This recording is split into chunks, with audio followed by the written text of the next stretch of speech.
biology of loneliness. Okay. Okay, good. All right. So go ahead. What's going on with that? We did some research here.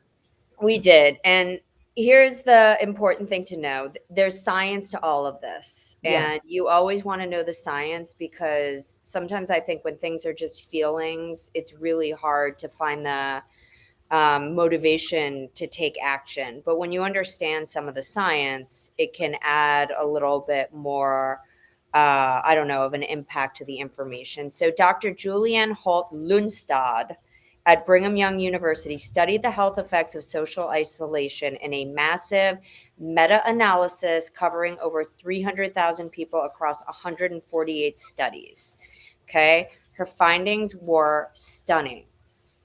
Weak social connection significantly increases the risk of early mortality. See, that's exactly what we said without even knowing the scientific part. Yes. So, in other words, loneliness is not just uncomfortable, it's dangerous. Mm-hmm. Research suggests loneliness can be as harmful to the health as smoking. Remember, I said the 15 cigarettes a day, Yeah. obesity, or lack of exercise. Yep. And the brain plays a huge role here.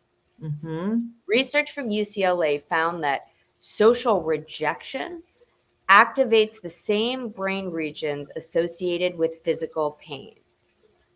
So let's just talk about that before I get into that. We're going to talk about why it's important for people in recovery. But have you ever been rejected or like shamed and it felt like physically painful to you? Yeah, absolutely. Absolutely. I felt physical reactions to Yeah, it. me too. I think that Yeah. rejection, feeling ashamed, it is the quickest thing for me to put me into an uncontrollable like shame spiral. Oh, wow. Yeah. So, But it depends so who rejects you. Like if I'm doing a live on YouTube oh and yeah, the trolls are like trolling, I'm like yeah. laughing. I think it's funny. It doesn't produce any reaction at all. But if it's somebody I care about or somebody that I didn't expect them to say whatever they said or reject me, yeah, that. But the trolls, no, they're actually cause laughter. See, I'm kind of the opposite. When strangers don't like me, I'm like, why don't they like me? And when it's my friends or family, I'm like, there, I'll get over it. It's cool. Like whatever. That's funny. So we're like the opposite. That's hilarious.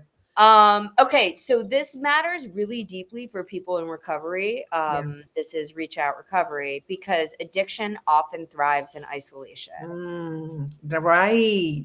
And I was writing about this earlier. It's really important for people in recovery not to get too lonely. So, Mhm. researchers and addiction specialists point out a powerful truth that addiction actually grows in the environment of disconnection. Ah, This so is why support groups exist. well, but like the people in the cafe downstairs, they drink and smoke together. So I don't know. It supports actually addiction. Well, I would say this. Probably none of them have like are I don't know, maybe some of them are alcoholics, but I think they also have a healthier relationship to With alcohol. Yeah, they do. I So, think so. I would say Mhm. this, we're going to give them a pass. The And people just downstairs, yeah. yes, and just say that what's important to know for people in recovery that recovery grows and is the strongest when you're in environments of connection. Yes. Um, so that's really important. When people stop using substances, something really interesting happens.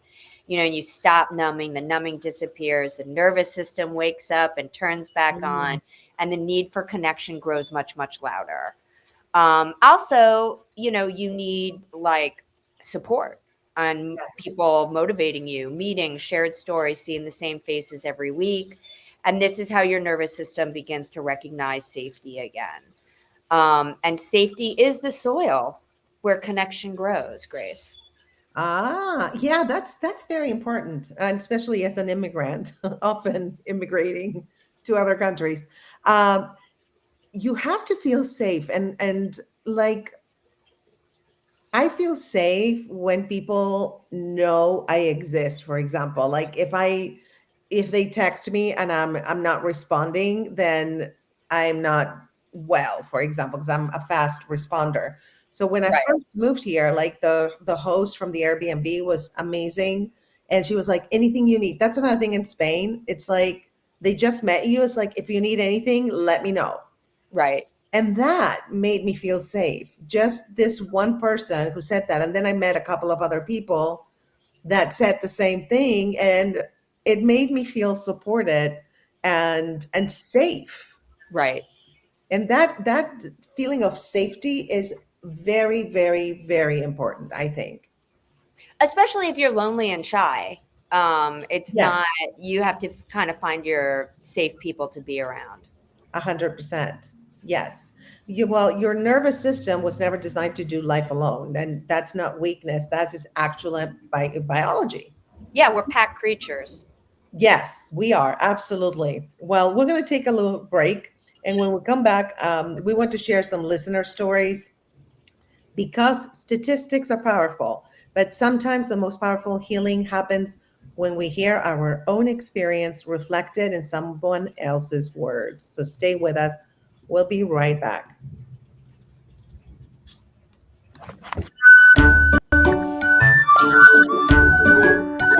Grab a glass, sit your mistakes down, honey, and let's see if they're your soulmate or your symptom.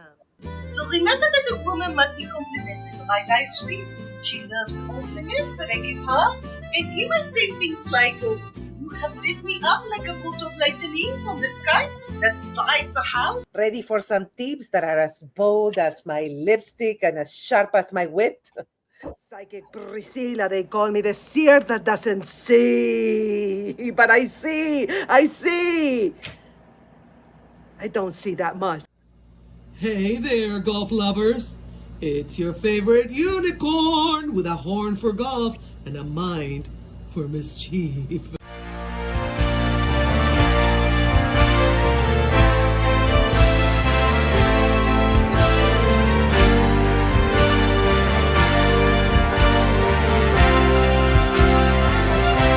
So he's saying to rub around them. Okay, is this correct, Jose? Is it okay? Yes, perfect. You're the best, Grace. Oh yeah, keep going, keep